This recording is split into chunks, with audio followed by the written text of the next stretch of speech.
We're going to cover setting up customer pricing now. Customer pricing means you can set up a different price for every single item you sell for each customer. There's a couple ways of doing it. The first way we're going to do it is by going to customer detail. So I can go to customers and then press customer list. I can search at the top for customer name or any portion of a customer name as well. From here, I'm going to click on a customer name.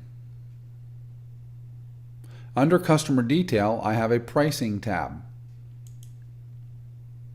So from here, all I have to do is search for an item from my QuickBooks item list. Press the drop down and start typing.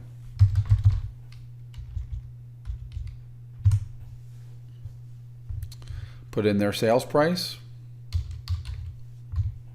You can also put a default invoice quantity. This works great for, say, trip charges, where it automatically will put a 1 in the quantity field whenever you do an invoice for a trip charge, or for this customer, and it has an item maybe named trip charge. Fill cap.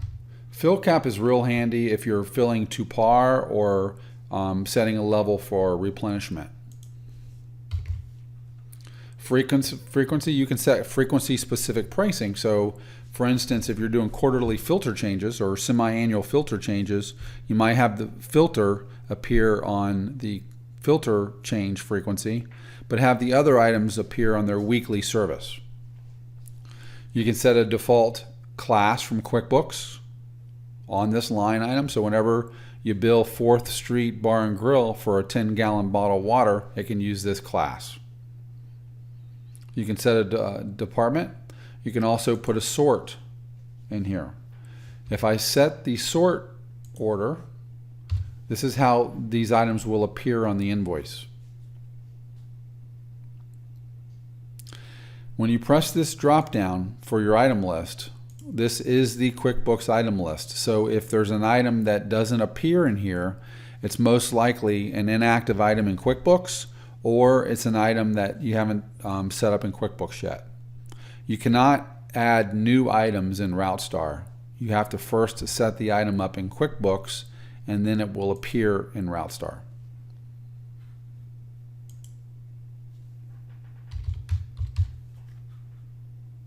It's that simple.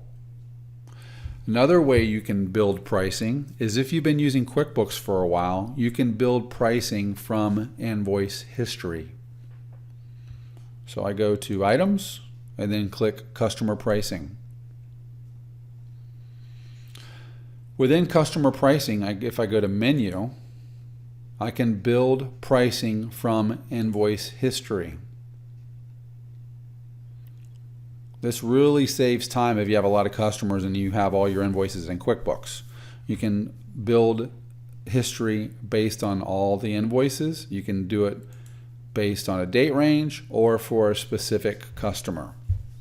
If you do it from a date range, maybe you want to only add pricing from invoices for the last year. What will happen is if you have a weekly service, if the item appears on invoices every week for a specific customer, it will use the last price. It will not double up on on item numbers from the invoices. So you don't have to worry about duplications within customer detail. If you do a date range and you put all of last year, for instance, then any invoice, any unique item will be added to the customer pricing. This really saves time. If you do all invoices, it does literally all invoices for all your customers forever from within your QuickBooks and builds the pricing based on that. Another option under customer pricing is copy customer pricing. Now this is very powerful because you can copy pricing from one customer to another customer. So it takes one customer's pricing and then you select the destination customer and then it copies this customer pricing to another customer.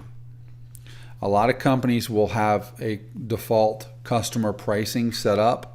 Maybe they have their customer name set up or their company's name set up under customer pricing. and they build default pricing. So whenever they add a new customer, they just copy from their customer pricing to the new customer's pricing. That's real popular. Update existing. This means if the item already exists in the customer pricing, it will update the sales price from the the originating customer or from QuickBooks.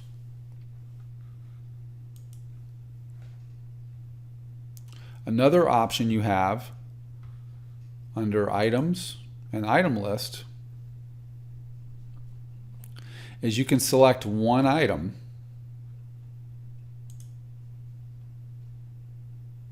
and you can add this item to all your customers.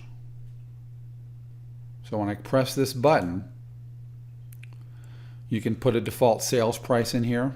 You can fill out all the default fields, and when you press confirm, any customer that does not have a 10-gallon bottle of water line item on their account, this will add it to each customer.